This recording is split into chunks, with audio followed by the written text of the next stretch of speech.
La entrevista con Pedro Ferriz de Con. Central FM. Equilibrio. ¿Le alcanza o no le alcanza el gasto? Porque ayer se dio el índice de inflación 6.85%. Y pues, ¿quién mejor que Gabriela Siller Pagasa?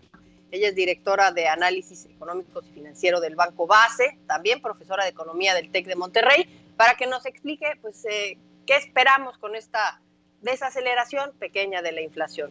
¿Cómo estás, Gabriela? Te saludo con muchísimo gusto. Adelante.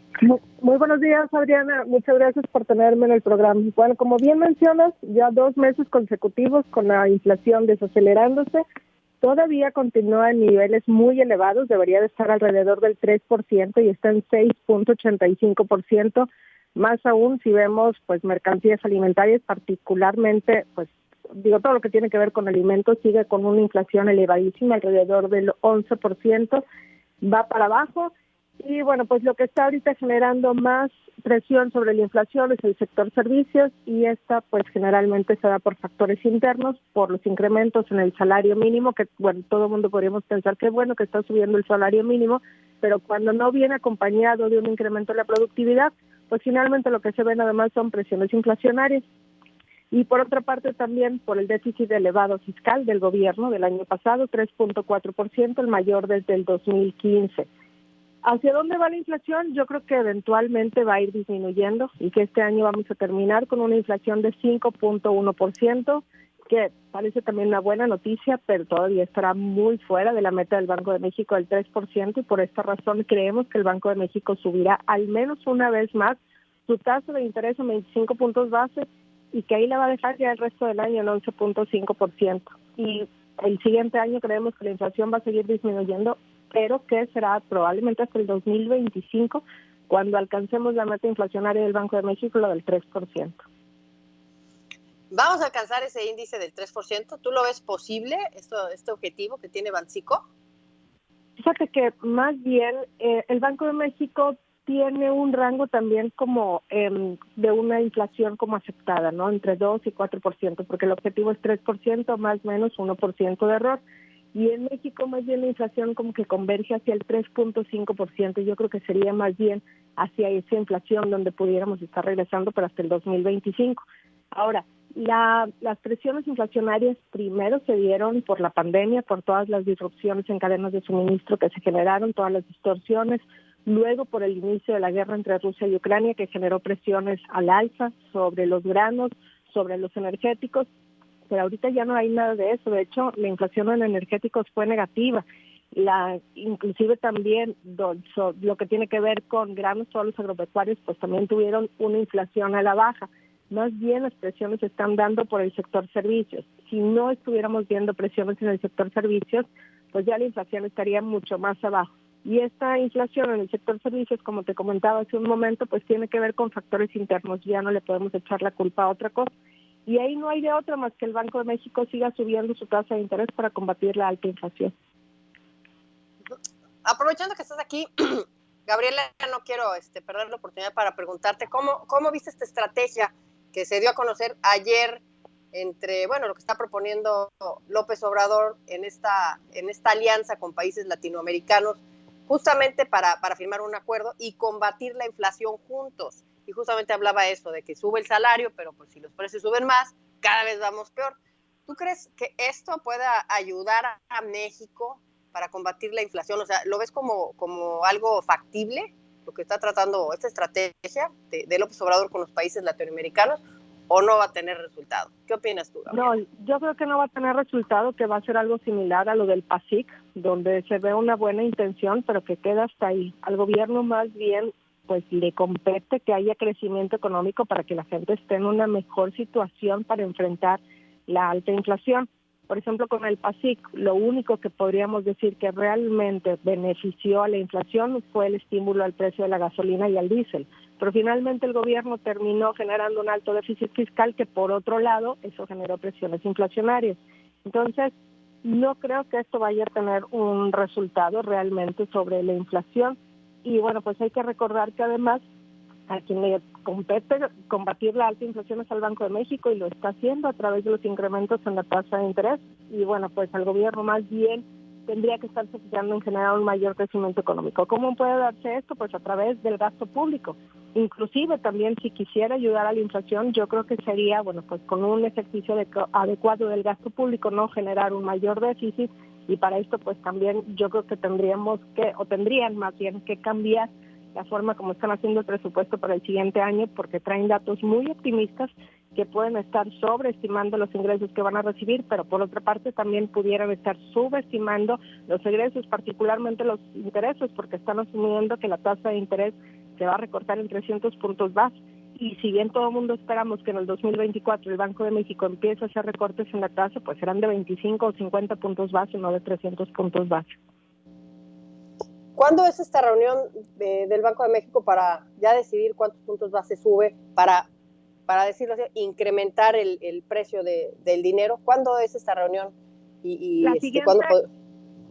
La siguiente es el 18 de mayo, creo que ahí pudiera ser un incremento de 25 puntos base, pausar o esperarse hasta la siguiente reunión.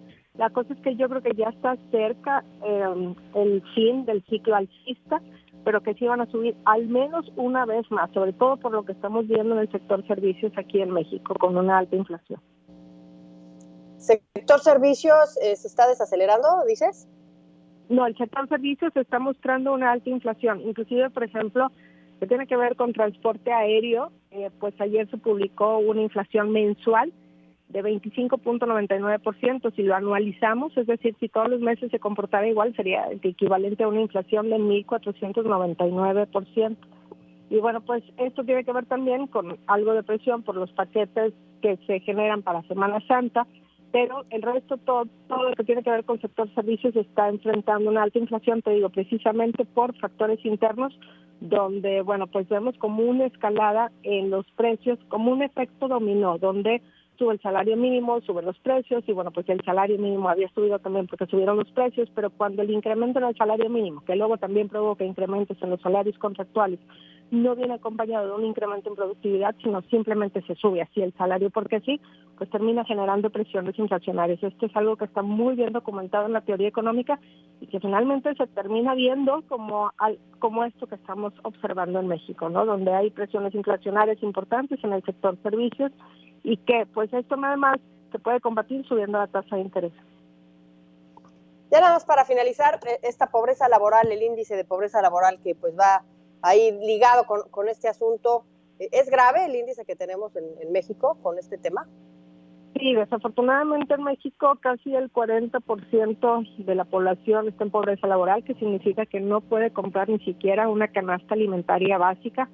Esto va de la mano, son dos cosas aquí, ¿no? Uno es la alta inflación que estamos viviendo todavía, y dos, también el mercado laboral.